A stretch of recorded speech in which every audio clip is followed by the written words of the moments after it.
द्वात्रिंशदधिकशततमोऽध्यायः। अष्टावक्र के जन्म का वृत्तांत और उनका राजा जनक के दरबार में जाना।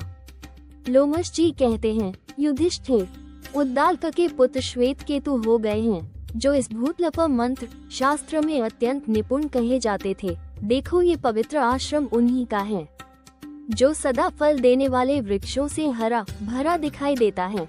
एक इस आश्रम में श्वेतकेतु ने मानवरूप धारिणी सरस्वती देवी का प्रत्यक्ष दर्शन किया था और अपने निकट आई हुई उन सरस्वती से ये कहा था कि मैं वाणी स्वरूपा आपके तत्व को यथार्थ रूप से जानना चाहता हूँ। 2 उस युग में कहोड मुनि के पुत्र अष्टावक्र और उद्दलक नंदन श्वेतकेतु, ये दोनों महर्षि समस्त भूमंडल के वेदव्याताओं में श्रेष्ठ थे। वे आपस में मामा और भांजा लगते थे। इनमें श्वेतकेतु ही मामा था। 3 एक समय वे दोनों मामा भांजे विदेह राज्य के यज्ञ मंडप में गए। दोनों ही ब्राह्मण अनुपम विद्वान थे। वहां शास्त्रार्थ होने पर उन दोनों ने अपने विपक्षी बंदी को जीत लिया। 4 कुंती नंदन विप्रशिरोमणि अष्टावक्र विवाद में बड़े निपुण थे। उन्होंने बाल्यावस्था में ही महाराज जनक के यज्ञ मंडप में पधारकर अपने प्रतिवादी बंदी को पराजित करके नदी में डलवा दिया था। वे अष्टावक्र मुनि जिन महात्मा उद्दालक के दोहित नाती बताए जाते हैं, उन्हीं का ये परम पवित्र आश्रम है। तुम अपने भयों सहित इसमें प्रवेश करके कुछ देर तक उपासना भगवत चिंतन करो। 5-6 युधिष्ठिर ने पूछा, लोमश जी, उन ब्रह्मर्षि का कैसा प्रभाव था, जिन्होंने बंदी जैसे सुप्रसिद्ध को भी जीत लिया? वे किस कारण से अष्टावक्र 8 अंगों से टेढ़े मेढ़े हो गए? ये सब बातें मुझे यथार्थ रूप से बताइए। 7 लोमश जी ने कहा, राजन, महर्षि उद्दालक का कहोड नाम से विख्यात एक शिष्य था, जो बड़े संयम नियम से रहकर आचार्य की सेवा किया करता था। उसने गुरु की आज्ञा के अंदर रहकर दीर्घकाल तक अध्ययन किया। 8 विप्रवर कहोड एक विनीत शिष्य की भांति उद्दालक मुनि की परिचर्या में संलग्न रहते थे। गुरु ने शिष्य की उस सेवा के महत्व को समझकर शीघ्र ही उन्हें संपूर्ण वेद शास्त्रों का ज्ञान करा दिया और अपनी पुत्री सुजाता को भी उन्हें पत्नी रूप से समर्पित कर दिया। 9 कुछ काल के बाद सुजाता गर्भवती हुई। उसका वो गर्भ अग्नि के समान तेजस्वी था। एक दिन स्वाध्याय में लगे हुए अपने पिता कहोड मुनि से उस गर्भस्थ बालक ने कहा, पिताजी, आप रात भर वेद पाठ करते हैं तो भी आपका वो अध्ययन अच्छी प्रकार से शुद्ध उच्चारण पूर्वक नहीं हो पाता। 10 शिष्यों के बीच में बैठे हुए महर्षि कहोड इस प्रकार उलाहना सुनकर अपमान का अनुभव करते हुए कुपित हो उठे और उस गर्भस्थ बालक को शाप देते हुए बोले, अरे, तू अभी पेट में रहकर ऐसी टेढ़ी बातें बोलता है, अतः तू 8 अंगों से टेढ़ा हो जाएगा। 11 उस शाप के अनुसार वे महर्षि 8 अंगों से टेढ़े होकर पैदा हुए, इसलिए अष्टावक्र नाम से उनकी प्रसिद्धि हुई।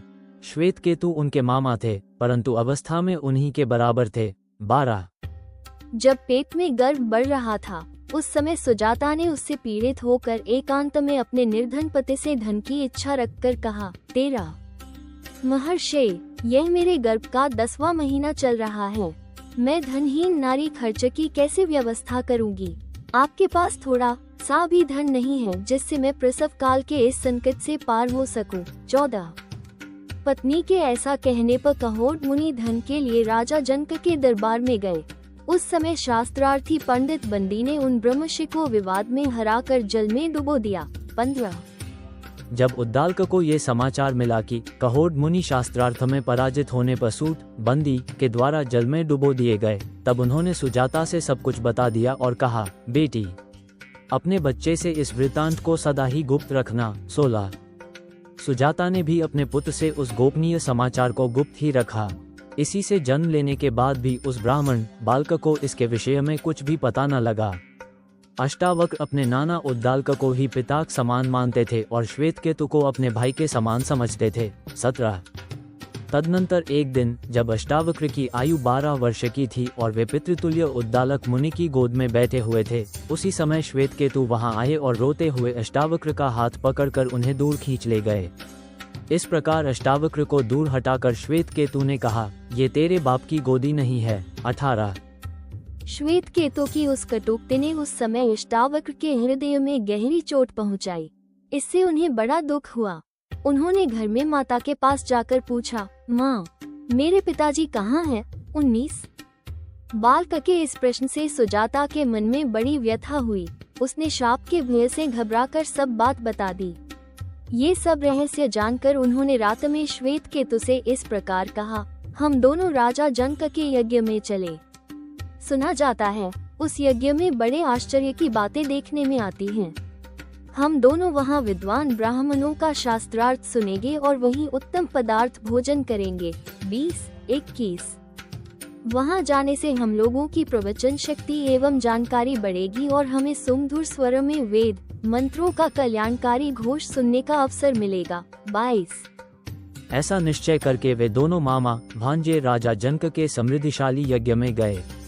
अष्टावक्र की यज्ञ मंडप के मार्ग में ही राजा से भेंट हो गई। उस समय राजसेवक उन्हें रास्ते से दूर हटाने लगे। तब वे इस प्रकार बोले। 23। इति श्री महाभारते वनपर्वणि तीर्थयात्रापवनि लोमश तीर्थयात्रायाम अष्टावक्रीये द्वात्रिंशदधिकशततमोऽध्यायः 132। इस प्रकार श्री महाभारत वन पर्व के अंतर्गत तीर्थयात्रार्व में लोमश तीर्थयात्रा के प्रसंग में अष्टावक्री उपाख्यान विषयक 132वां अध्याय पूरा हुआ। 132।